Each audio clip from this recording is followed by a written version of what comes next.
And now, Michigan Reimagined with Chris Buck. So, the coronavirus pandemic, it's disrupted all walks of life and severely disrupted the way we live. Arguably, the hardest hit businesses are those in the entertainment field, being among the last to reopen. So as of this recording in early October of 2020, indoor entertainment venues like movie theaters and bowling alleys are just now coming back to life. Here to discuss navigating these unprecedented times are our friends from High Caliber Karting and Entertainment, President Jordan Munsters, and Brand Sales Manager Julissa Munsters. Welcome, team. Oh, yeah. How are you doing? Chris. Are you guys related? Nice to notice you guys have the same last name. Yeah, I think so. I don't know if she claims it all the time, but...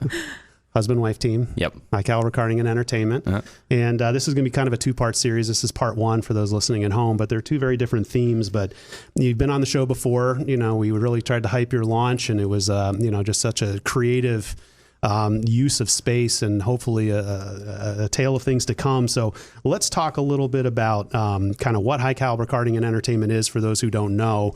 And I was surprised to go through my notes. I think it was May of 2019. Yeah, that was when you and I interviewed last. Yeah, that's when we were ramping up. Yeah. So tell me a little bit about High Caliber Karting and Entertainment. What are you and why did you open? So High Caliber Karting and Entertainment is an indoor entertainment venue, more geared towards adults, not exclusive to, but more so for big kids to play. It's kind of what we call. So we are a indoor venue with high-speed go-karts, axe throwing, bar, restaurant, arcade, pocket soccer, which is like a pool table basically. We use soccer balls, so it's gigantic on the ground. We have racing simulators. We just added rage rooms. And then we also created combat karting, which is the first real-life technology, first-person shooter, shoot your friends, slow their carts down, kind of very similar to a real-life Mario Kart type of thing. Okay, so your standard run-of-the-mill entertainment. Yeah. Just a place for big kids come play, yeah. Well, in my opinion, the punchline is where you did this. Talk to the audience a little bit about where your venue is located. So we're located in the Meridian Mall in Okemos, Michigan. So basically looking at repurposing vacant anchor stores. So we see those big boxes that are empty everywhere. We're looking to put those into use and put in, just repurposing in general. Right. Yeah. And so you're driving a new crowd to the mall. Yeah. So, I mean, have you, now that you've been open, and I know you were closed for a little bit too, did you get any feedback from the mall, whether it's the other stores or ownership or management of the mall, as to whether this kind of hybrid, you've got the shopping, you've got food courts, but then now you have entertainment. Is there, a symbiotic result that comes from driving a new group of people to the parking lot? Yeah, we draw from about a 1 hour radius for us. In Michigan, 1 hour radius, about 60 miles. So we see a lot of people coming to us and then expanding out into the mall. And we hear it from a lot of the people that are in the mall, the other shop owners, that, we can't wait till you guys can reopen. You guys drive a lot of traffic. And really, the wing of the mall that we were in was dead beforehand. And now we see a lot of traffic coming through there. Oh, that's fantastic. So you guys opened when? We opened Labor Day of 2019. Okay. Yeah. So just a little over a year ago. And then let me think. The governor sent everybody home from a working standpoint on March 24th. When did entertainment venues like yours, when were you forced to close? March 15th. Okay. Yeah, because we were bar and restaurant too, so we actually we saw it on the 13th. We knew it was coming, and we kind of communicated with the team like, "Hey guys, just so you know." And the morning of the 15th, we told everybody, "Hey, we're going to send everybody home. We're going to shut down. We're going to try to get an understanding of what it was." And 2 hours later, they sent out the thing saying that we had to anyways. So it was pretty well communicated. So you spent all of your energy and life's mission to get this thing started, and you were open for what I'm counting on my fingers as quickly as I can. I had like 8 or 7 or so, but 6. Yeah. So you were open for like 6 months and then shut down for 7. So let's talk about the 6 first, okay? So was it a mediocre endeavor, like a splash in the pond? Or we killed it. Right. we were having so much fun. Our whole goal was to get people to come and have fun and, get excited with us. And, that's what we went into business for. And it was working. People had fun. They engaged with us. And, we were humming right along for sure. And, yeah, the shutdown was definitely a big surprise for us. Right. Right. So what do you attribute your success to? We don't. It's not about the money. And, any business that's looking at just the bottom line profit, granted, they're going to be successful in making profit, but they're not going to be successful in driving a culture of people. And we built that company to get people just to have fun. Come and play with us. You forget at some point everybody went outside with their friends together for the last time and played, and we hate that idea. There's no age limit to being a big kid. So for us, it's come be a big kid and come play with us. And people love that. So you'll see the owners, we're all the core group of people that started this. We're out there constantly with people, just having fun with them, yelling at them to go faster on the track and picking on them and stuff, because we built this because we want to play. Yeah, when we're training our experience creators is what we call our staff, our ECs. We tell them, we're like, this is just a big house party, and you're one of the hosts for our house party. Have a good time, be genuine in your interactions, and our goal is just to deliver joy and make sure that we're sharing our gratitude for everybody who walks through that door. Mm-hmm. So I know in part 2 of this interview, we're going to talk a little bit about your expansion plan, but let's tease a little bit right now, because that idea came up before the pandemic hit, right? So you built what you built. Yep. And then realized within 6 months that you wanted to do more. Yeah, well, we were reinvesting back into the business heavily. Pretty much every dollar we were making above break even, we were putting right back into the business. And we had always saw the space just outside of our facility. We'd always kind of joke like, hey, if it ever becomes vacant, we're going to add on to it. And it was an Old Navy store. And I got a phone call from the mall manager. He goes, hey, Old Navy's not going to renew their lease. You want it? I said, yeah, I'll take it.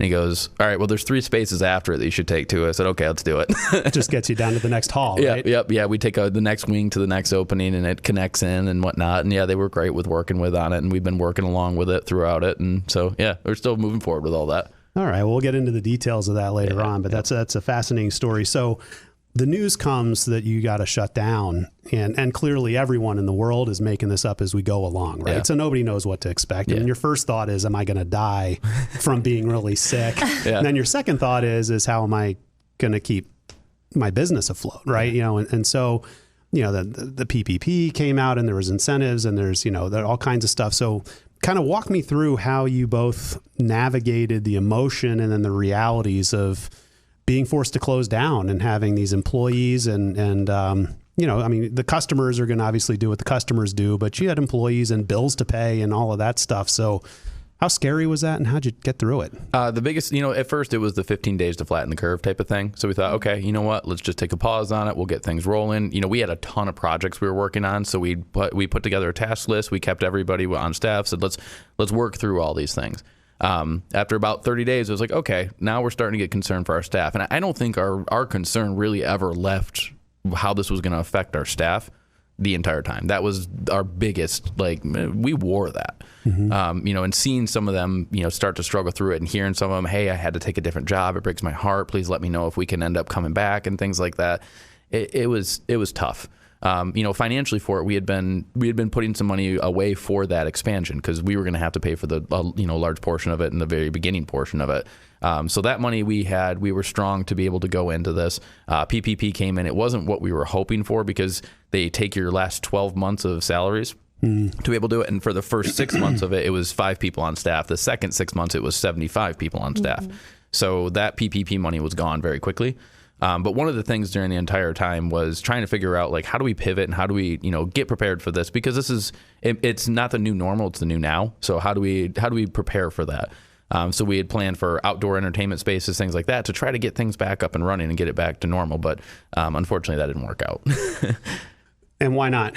Well, so we tried to reopen 3 different times. And every time we went to reopen, we had taken this serious. We had UV decontamination systems, HVAC upgrades. We had trained staff 3 different times. We had dedicated cleaning staff, mask enforcement, signage, social distancing markers. I mean, you name it, that what they say is to be out there, we did it. And we worked with, you know, the Michigan Adventures and the Great Wolf Wobs and Top Golf and Boyne Mountain. Like, we put together a comprehensive package, the governor, to say, hey, look, this is the things that these industries need to be doing to be able to be successful in this and help, you know, safeguard the community, because social interaction it's a need. People are going to get sick mentally if they don't have social interaction.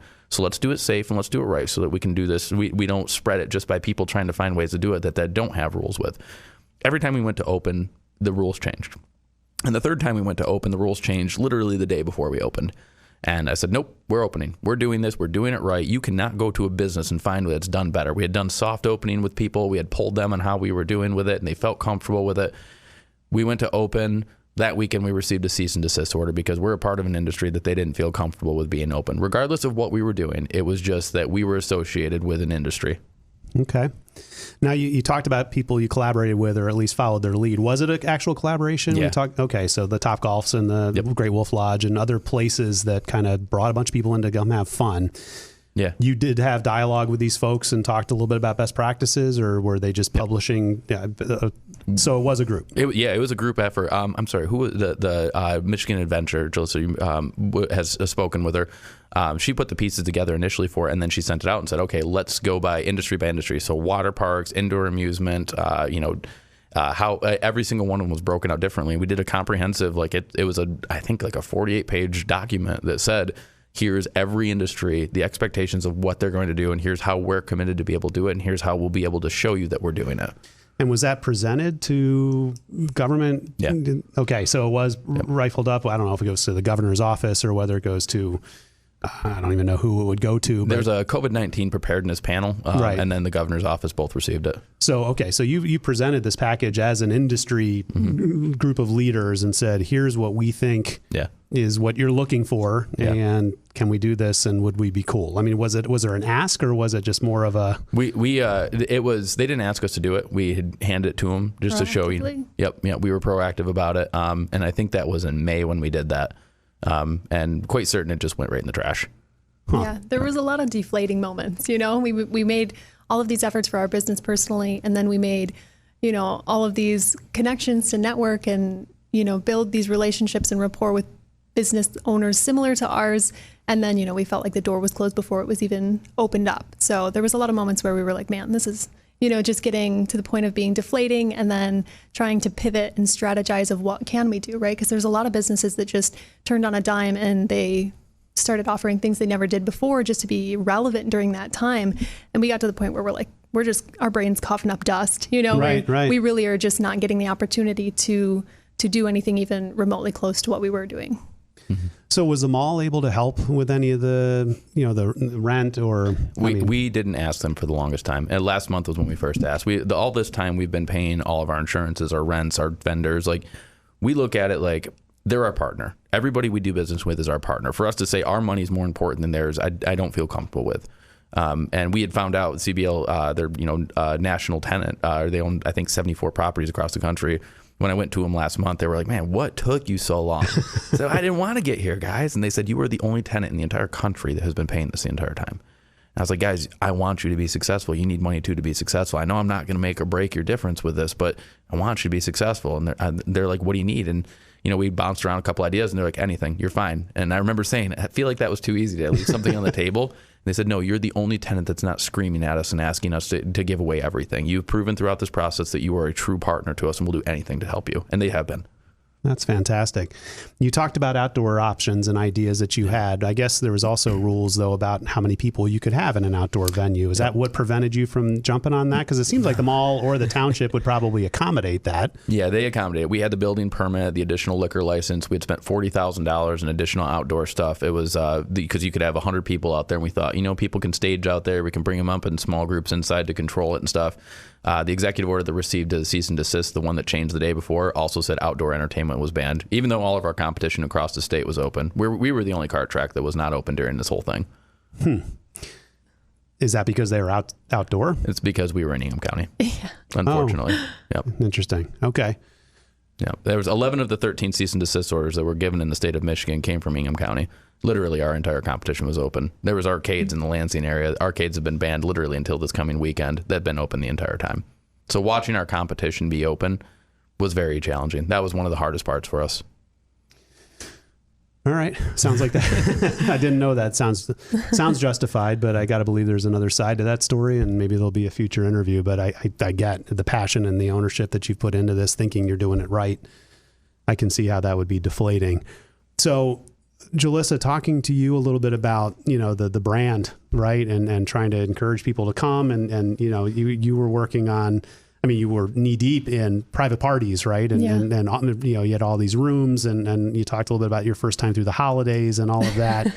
So how do you get that momentum back now?